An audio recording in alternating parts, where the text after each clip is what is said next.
Colleen Davis. I have told this story many, many times, but I've never told it to this many people. So we'll see how it goes. Um, just a little information about me. I have been married 30 years to my husband, Richard. We have two biological children who are in their mid to late 20s. They were easy. They were really easy children. God gave me these two wonderful children that did everything right to make me feel like I was an amazing parent and that I could raise any kid I wanted. Um, when the youngest of the two was about 4 years old and everything was so easy, I told my husband I was thinking maybe we should have another kid. Now, and when I say have another kid, we had worked really hard to get these first two kids. We had to use a little bit of medical intervention, and we really didn't want to do that again. So we talked about adoption. Does anybody have any adoption experience in their families? Is anybody here adopted or have a sibling that's adopted or no? Interesting. When I was growing up, when I was your age, I had no adoption experience either. Nowadays, adoption has become much more favored. There are more families that are open to the idea of adopting a child that is not your biological child. And the reason that we considered having more children and adopting a child was that we had welcomed into our home my sister's children for about 6 months as my sister was going through some difficulties in her marriage. So I was raising somebody else's child. I put one kid into kindergarten for the very first time, which is a pretty traumatic, it could be a traumatic thing when it's not your mom that's doing it. I had another little girl who had her first experience with womanhood. And this was when I was just a fresh rookie parent. So that was pretty exciting too. But anyway, so we decided that we were going to look into adopting a child. And after having these two children in my home for 6 months, I knew that I did not want to adopt a child from the United States because I did not want to have some other parents judging the way I was parenting their children. My sister didn't like a few things that I did with her children. She would have done them differently. Doesn't mean I did it better. Doesn't mean I did it worse. But I just didn't want somebody else watching me raise their children. So we looked into adopting from an interesting country. We adopted from Ukraine. And the process for adopting for Ukraine is a little bit different than other adoptions internationally. Many of those adoptions, you actually are assigned a child somewhere along in the beginning of your process, and you have to wait months, sometimes even a year, before you actually get to see that child, hold that child, and start bonding with that child. So you basically have a piece of paper for an extended period of time, and that's your child. And I couldn't do that. I couldn't imagine somebody else raising my child for months and years without me. And so in Ukraine, it happens differently. You go through the paperwork process that can take months or years. In our case, it actually took 2 years. You go through the paperwork process, you go to Ukraine, they present you with files of different children, and you choose your child. And as soon as you choose them, you go and meet them, you finish your adoption, and you go home. So we did it that way so that I wouldn't have to wait and have just a piece of paper, like a paper doll child for any period of time. The thing about that is it was up to us to choose a child. We had to pick one. The most wonderful thing happened to me at the very beginning of our process when I was praying about how I was ever going to look at a picture, look at a name, and pick a child. God made it very clear to me that I would know my child by name. Now, I don't know if you've ever experienced this was like a revelation to me, personal revelation. I don't know if you've ever experienced God saying something that definitive to you, but there was something about the way I heard it that I trusted it. And I told my friends, and they all laughed at me because, that sounds really kind of hokey. But I latched onto it. And for 2 years, as we were waiting through this process, I knew that I would know my child by name. We got to Ukraine. The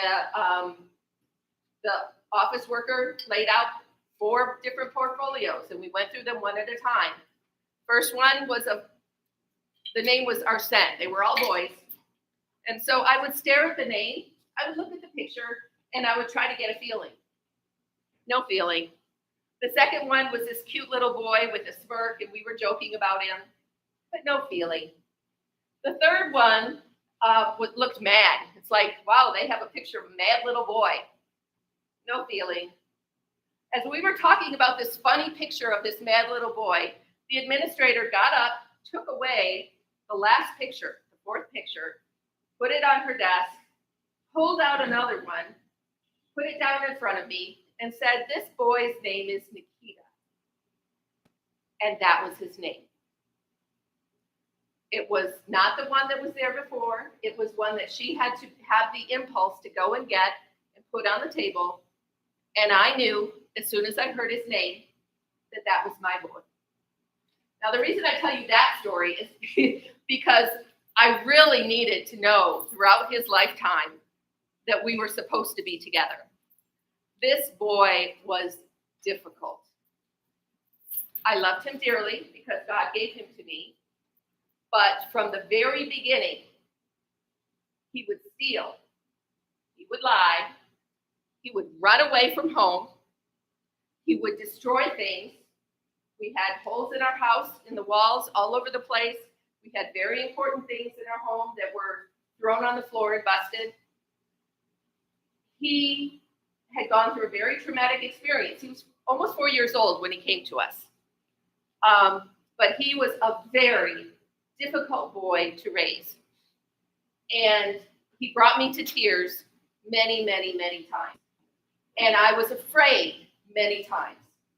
I was afraid that he was going to steal from somebody something very valuable and destroy it. I was afraid that he was going to run away and he was going to run into somebody's backyard who had a gun and he was going to get hurt. I was mostly afraid that as he aged, he would end up in jail. That was my biggest fear, is that this child that I am responsible for was going to end up in jail. And there wasn't anything that I knew that I could do to stop it. Every time I got afraid, every time that I got despondent over what was happening in our household, I would go to God. And some other times I would yell at him. I was like, "What are you doing? Why does it have to be this hard?" But every time I would be able to go back and say, "This child belongs to you. I told you that you would know your child by name." And I knew that we belonged together. I didn't always do everything right for him. I made mistakes.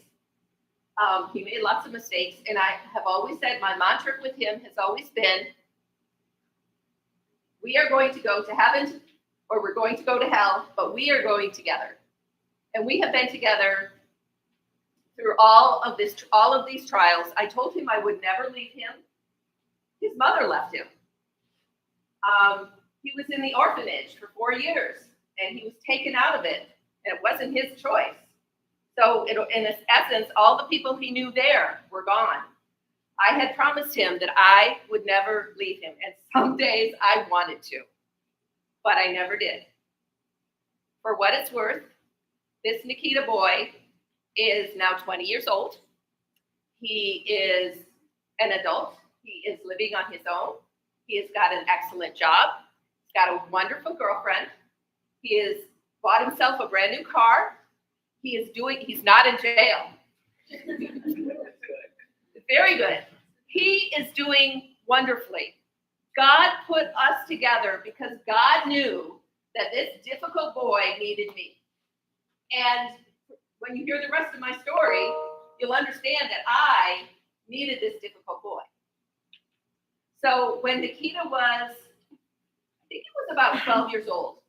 This This would have been 2014.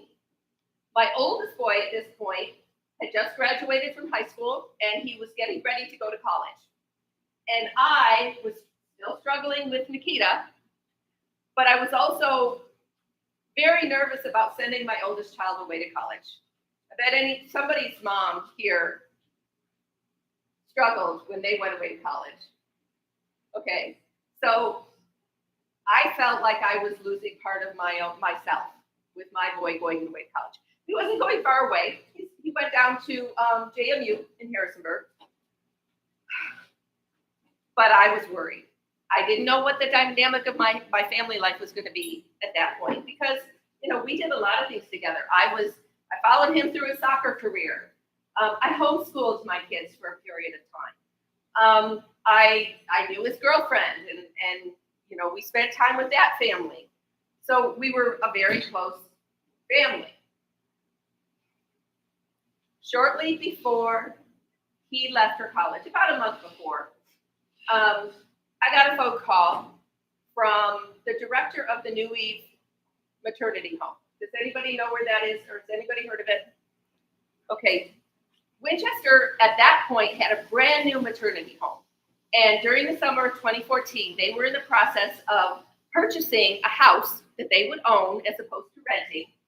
And that house just happened to be in my neighborhood.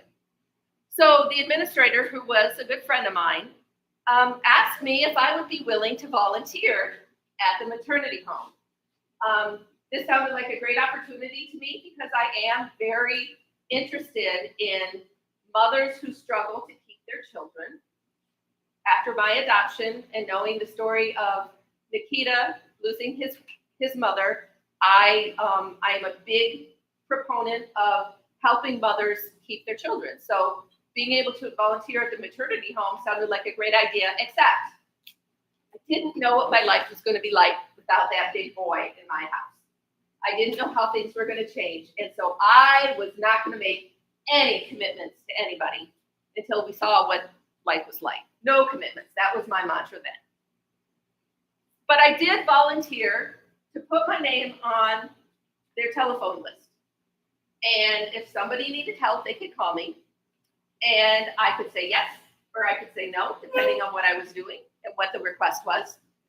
And so it went like that for only a couple of weeks before I got my first phone call. My first phone call was a woman who had just given birth to twins. This woman needed a ride to the doctor's office. Her twins were preemies. They were born 7 weeks early, little teeny tiny things. And so she was supposed to be going to the doctor's office every single week to make sure that they were growing and that they were healthy. So I said, sure, I can take him to the doctor's office. I picked her up at the maternity home that was in my neighborhood. She came walking out with these 2 big baby carriers. The babies were not very heavy at all, but those baby carriers are very difficult to carry. And so she's lumbering out with these 2 big baby carriers. She puts him in the car. We go to the doctor's office, and I went in with her so that I could help her carry those babies up the stairs into the doctor's office. When we got there, one of the babies was perfectly healthy. The other of the twin babies had not gained any weight in a week. That's concerning for these teeny tiny babies. They should be growing pretty regularly. And so when I took her home, I went in the house and I helped her feed the babies. And I looked around for hints as to why this baby might not be gaining weight. And what I found was that she really didn't know what she was doing. She'd only had him home for a couple of weeks. And the baby that wasn't gaining, she would give the baby a bottle, and then the baby would almost immediately go to sleep.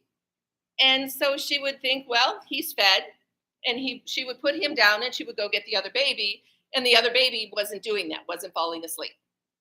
So because she didn't know how to feed her babies, I made it a mission of mine to go to the maternity home, feed the babies at least twice a day to make sure that little baby got at least 2 good feedings every day. And during that time, I got to know her. She was almost 30 years old. She had a very difficult childhood, very traumatic. When she was a teenager, she ran away from home, ended up down in Florida and living with her grandmother, and was pretty successful and stable down there for a couple of years. But then she got into drugs. Her grandmother kicked her out. She ended up back here in the near Warrenton is where her family was. She was pregnant at the time.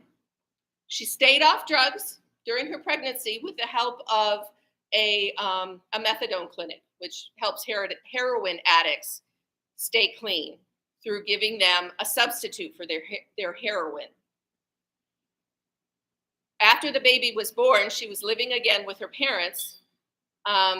She was not able to participate in the methadone clinic, so she had ended up going off and getting drugs herself, methadone, just to keep from going back to heroin. Well, that's illegal. She was kicked out of the Child Protective Services said that was not good for her new child, kicked her out of her parents' house, and she became homeless, and her parents kept her child. So she had a little girl, her name was Morgan, living with her parents. Her parents were angry with her. She was homeless, and this was in 2013 in the summertime. By November, she was living in a shelter and was pregnant again. She broke the rules of the shelter and ended up having to leave that shelter, ended up in another shelter here in Winchester, broke rules there, and that's when she ended up at the maternity home. Now, the maternity home did everything in their power to keep her there safe while she was pregnant and when her babies were delivered. However, about 2 weeks after I met her, she had broken some significant rules, and I got a phone call from that administrator saying, we have to ask her to leave. She had no place to go. Dad was in jail in another city. Her parents were not speaking to her and were still raising her 1-year-old now child. She's not from Winchester, so she didn't know anybody else. This broke my heart. So I made an effort to try to help her find a place to go. She could not go back to the shelter that she had been kicked out of here in Winchester. There is no place in Winchester where a mother can take twin premature babies and live. There is no place. There's actually no place in Northern Virginia. There was no place that I could find in the northern half of Virginia.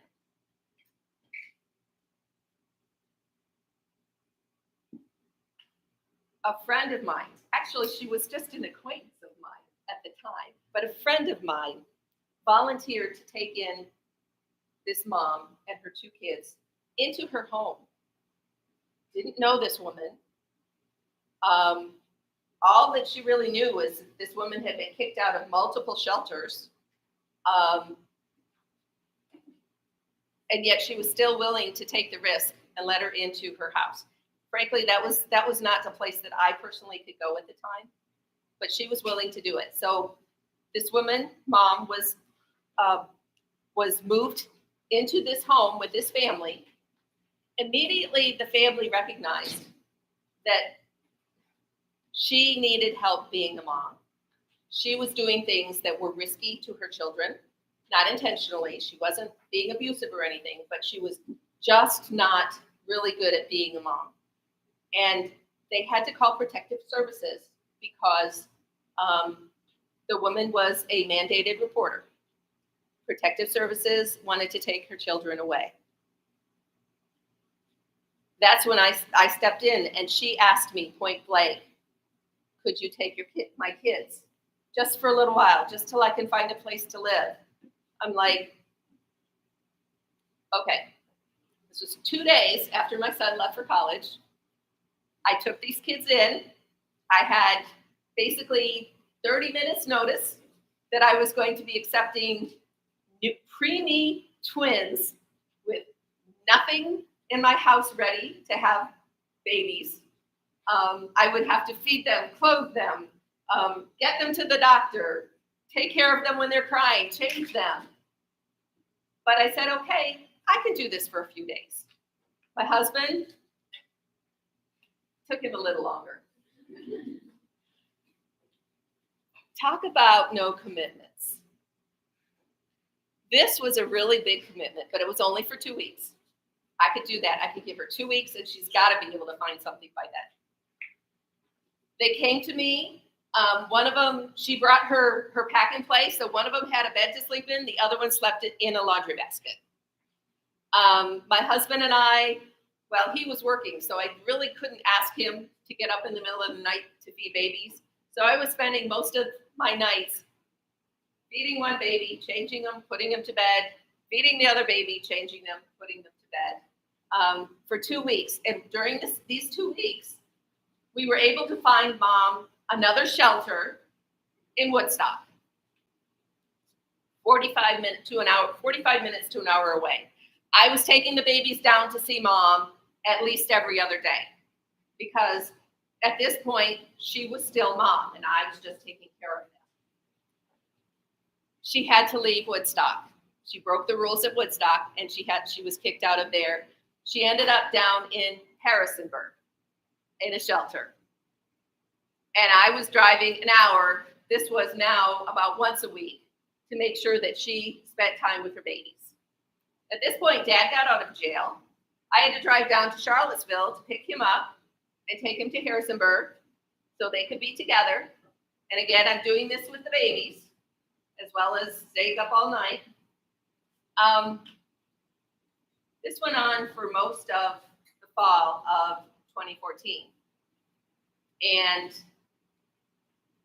it became clear by December, this mom was not capable of taking care of her children.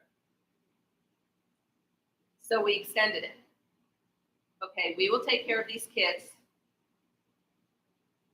We got a judge's order so that we had the right to make decisions for them. And we told them 3 years. If you can't get your act together in 3 years, we're going to adopt them.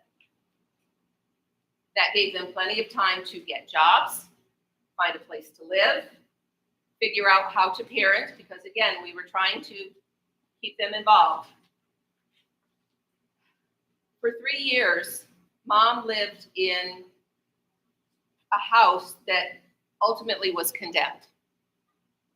She had constant problem with bed bugs. There was no kitchen. The shower, they could take baths, but they couldn't take showers. There was no heat. And there were gaping holes in the windows, and she was living here. And that's the best she could find. The best that she could afford. Some months we had to pay her rent for her because she just couldn't. She was working at a Waffle House in the middle of the night and as a waitress. So she was getting waitress wage and middle of the night tips. And we were still taking the babies down, continuing the relationship because we were giving them 3 years to get their act together. At some point, they actually they moved out of, that building was condemned and they had to find another place to live. They were homeless and living in a tent during the winter 1 year. Until one of it was New Year's Day and it was freezing. It was supposed to get down in the negative numbers and they were still living in a tent. So I went down, I found them a place to live. It was again one of these rundown, practically condemned houses. And they paid their rent for the first month so that they had a place to sleep where it wasn't going to be in the negative numbers. Ultimately, Mom continued to work at Waffle House. Dad turned out to be, actually, they were both abusive to each other. Dad ended up back in prison. we continued to raise the kids beyond the 3 years. Mom was not ready to let go. Mom was terrified that as soon as she said, you can adopt them, that she would never see them again. So we continued to keep the boys under this guardianship, this semi-foster arrangement, for another 3 years. So now they're 6. And we still have this relationship going. That's when we finally got Mom to agree to give them up for adoption. And Dad just got out of prison.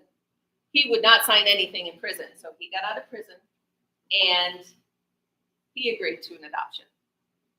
So we took all of our paperwork to court and said we would like to adopt these boys, but we couldn't. If we adopt them, they lose Medicaid benefits, health benefits that they desperately need. Mom and Dad both had very traumatic lives. Mom and Dad probably came from genetic issues in their background, things like ADD, oppositional defiant disorder. Who knows if maybe there's some addiction issues there. But because they both had these in their background, the children need services. They have needed services since they were newborns. And if we were to adopt them, then they lose their Medicaid and they lose their services. So we continue to, they are our children. They're not going anywhere. They are family in our hearts. Legally, they are in limbo. We are guardians. We can behave as parents. They get their insurance benefits through the state, but we cannot adopt them. And so if anything happens to us, they're in an even worse limbo. But they're our children, and we love them dearly. I never knew I needed twins. I was 50 years old when they came into our house.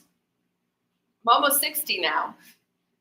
They kept me young for a very long time. I don't know if they can keep me young much longer.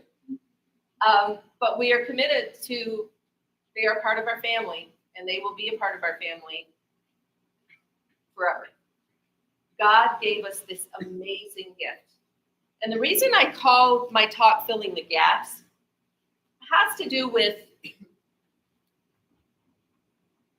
the maternity home is a wonderful program, and they serve people. They have served many, many moms. I think they're up to like 50 moms by now and multiple children. But they cannot serve everybody. They couldn't serve this woman because she didn't trust them. And so she would go behind their backs and break rules.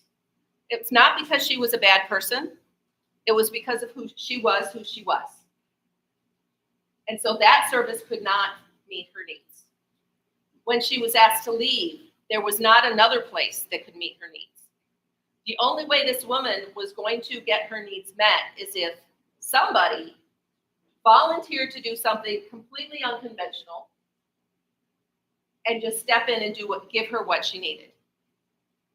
And that's something that I have found that I do. That's my vocation. That is the mission that God has given me in my life. I have always been the kind of person where I want to learn the rules. I want to learn the programs. I want to learn everything that is available so that I can break the rules or go and do something differently or be creative.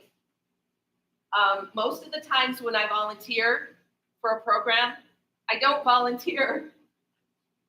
Chris, don't listen to this.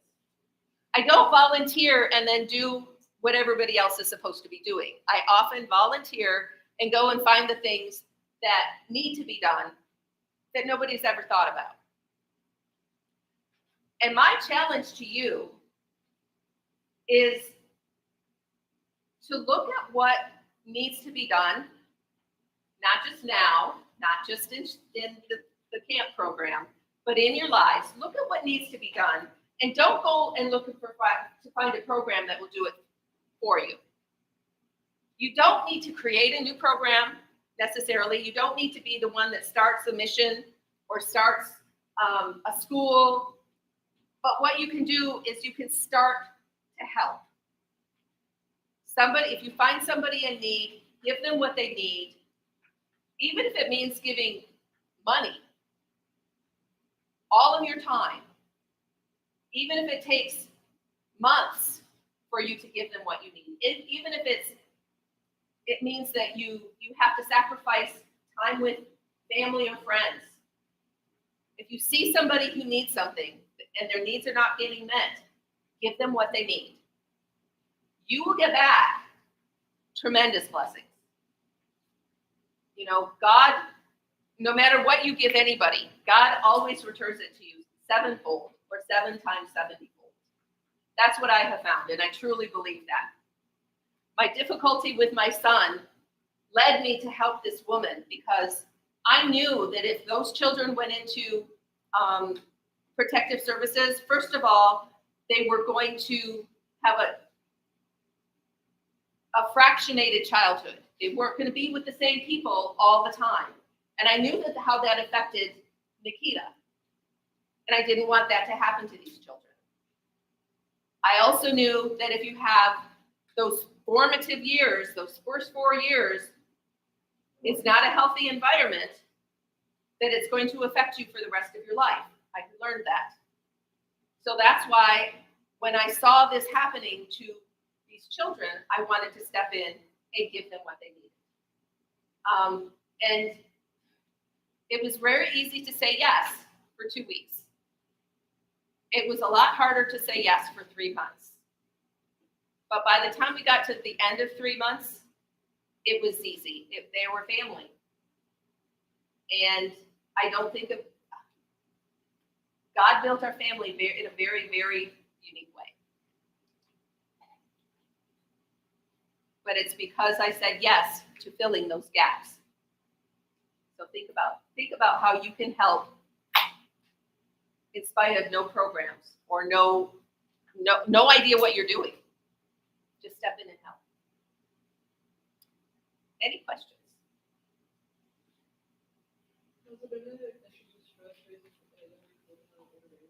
Oh, yeah. The younger children had their own issues. One of them, Siler. Some of you know that. No. Have you heard this? Have you told the story of Siler? I refer to it. Yes. So you know Siler. Siler had a habit of running away. Running away from Sash was not the first time he did it. When I had to catch Siler, sometimes when he was very small, I had to physically catch Siler. I had to get stronger. I had to be able to carry 2 kids for a very long time. I started going to the gym. I was of the opinion that anybody who had a gym membership and a gym trainer just had way too much money and way too much time on their hands. I truly, truly believed that until I had these kids. And I still go to a gym trainer because he keeps me young. He keeps me healthy. And I can still, I can't lift Siler. We found out today, Siler's 81 pounds. Can't lift Siler anymore.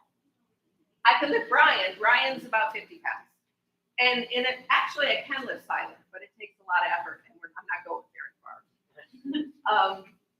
They keep me young, but I don't know how much longer that's going to happen because they also keep me tired sometimes.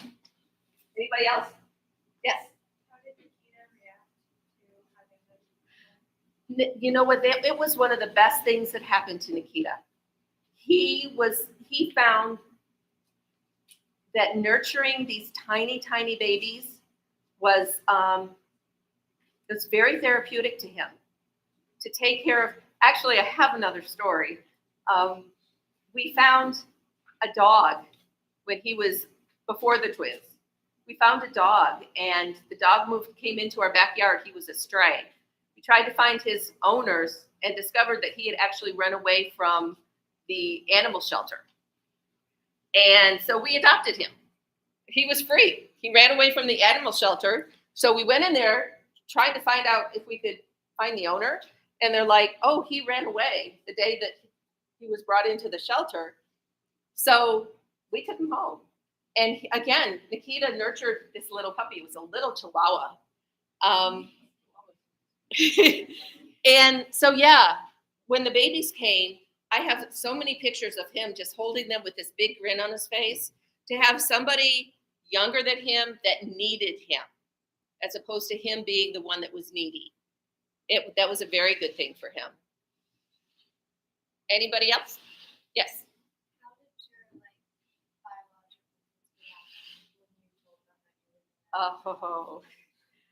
were My teenage daughter, I think she was a sophomore in high school, was not happy. She said, I did not agree to this. And for a long time, I mean, that was like a dagger in my heart. But the truth is, just so you know, it wasn't up to her. We were the parents, and we made this decision. She loves children, but she felt like she was going to be sacrificing a lot because I would be paying attention to these boys instead of doing the things like going to her football games. She was a cheerleader. I made a very, very conscious effort for all of my kids to be involved in their lives. And so she did not like it. She still doesn't like it because she does feel like she has to share. But I've made an effort not to make it so. And she's also, they know how hard these kids are. And they know how hard I work to take care of them. And I think that she recognizes I would have an empty nest by now if I didn't have these boys. And I'm looking at least 10 more years of being a parent. And she sees that, and I think she's a little jealous for me, but I wouldn't have it any other way. Anybody else? Yes. This isn't a question as much as it's something that reminded me during your talk. You mentioned, like going to the need or whatever, and just like hearing God's voice call you to that. Yes. A couple months ago, I was in adoration, praying after some major event, and then I just heard this. So I do spiritual adoptions. I love spiritually adopting children, and I just felt this like God called me to this one week, and He was like, it kind of bugged me about it for a week, and then I was in there, and He's like, you need to start praying for this child. And so I've been doing that now for 2 months. And I don't know if I'll make them or not, but it was just that like. So this is a name, but you have no idea who this child is. They just need your prayer. That's a beautiful thing.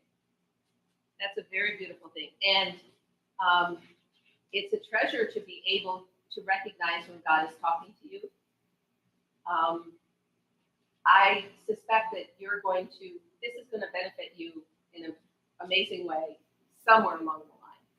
Who knows? Maybe you'll have a child with this name, or maybe you'll adopt a child with this name. Anybody else? Yes. How do you know when the right thing to do for this person is to give them everything you have, make all these sacrifices for them, and like completely give yourself up to help them? Because sometimes you hoping isn't going to be the right thing. So how do you know? That is a very good question.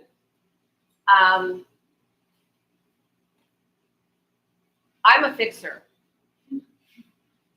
And so there are a lot of times when I feel like I should be fixing something and it's not my job.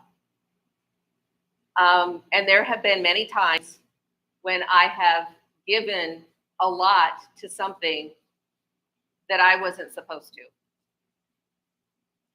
And what I have found, and this is something that takes practice and patience, but what I have found is that when it's something that God has called you to do, you will feel peace, even in the greatest distress. You will just feel like I want to quit, but I shouldn't quit. You see the fruits of your efforts. Sometimes you have to look long term, but it's just the sense of this is where I should be, and this is what I should be doing. and it's a peace that comes over you. And you might cry, but you'll be able to quickly recognize that these tears are tears of emotion as opposed to tears of failure or sacrifice or giving things up. They're just tears of emotion. Does that make sense to you?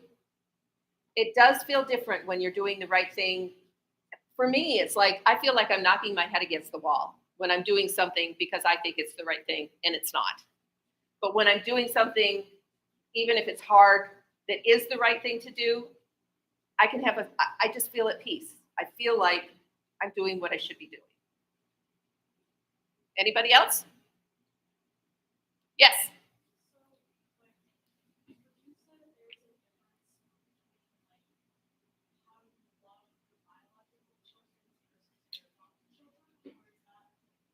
Absolutely not. As a parent, I love each of my children in a unique way because they're unique people. But I don't love Nikita any less or any differently. I will tell you that there are times in my life where I didn't trust him. There are times in my life where I didn't want to be around him. But I have always loved him. And I'm sure it's the same in your families. There are times when, if you have siblings, they get on your nerves and you don't like them, but you still love them. You still could not imagine your life without them. And you still wouldn't want anything bad to happen to them, only good things to happen to them. No, in fact, there was a point where when we had the twins, and we had them for a short period of time, and we were planning to give them back to their parents, when I could I loved them, but I could very easily give them back to their parents because that would only happen if that's what God wanted to happen. So I could give them away. I probably would miss them like I would miss my child who went to college, but I wouldn't be devastated. But I still love them, even though I was willing to give them away, because I knew that if that happened, that would only happen because God wanted that, and that would be best for them. Any other questions? Yes.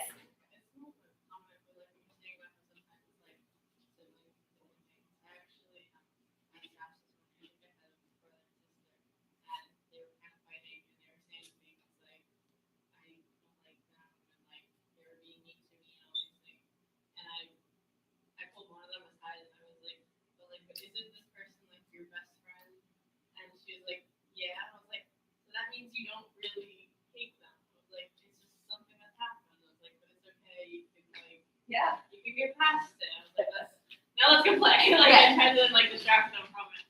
But it's so funny because I just had the same idea this morning with 2 kids. Now my twins will tell you that they hate each other, and it looks like it. They do not get along. But they will. When they develop a more mature understanding of each other, they will. They're not going to hate each other for the rest of their lives. They're only 9. Any other questions? Yes. Do they accept or kind of also how often do they? Well, like I said, when we first started, I was taking them to see Mom like every week. After a while, Mom was not in a place where we could visit her. I was not going to take the kids into a condemned shelter, so it became more difficult to visit them. Right now, they have not seen their mom in a very long time because Mom just finished spending a year living out of a van. She now is in an apartment. But I think she's still struggling with shame because she hasn't seen her boys. So we are working on getting them together this summer. Dad, on the other hand, we've started to visit Dad. Dad is down in Harrisonburg, and he wants to see his boys. It's a similar situation. If I take them to his house is decent, but there's nothing to do because he just rents a room in a house. So we can play video games, but I don't like to play video games with them. But anyway, so we try to schedule things so we can go do activities, and he tends to cancel at the last minute. He loves his kids. He wants to see his kids. I think that he struggles with knowing how to interact with his kids, although he's very good at it. He's actually better than their mom. But yeah, we try to see them as often as we can. But right now it doesn't happen very often. Yes.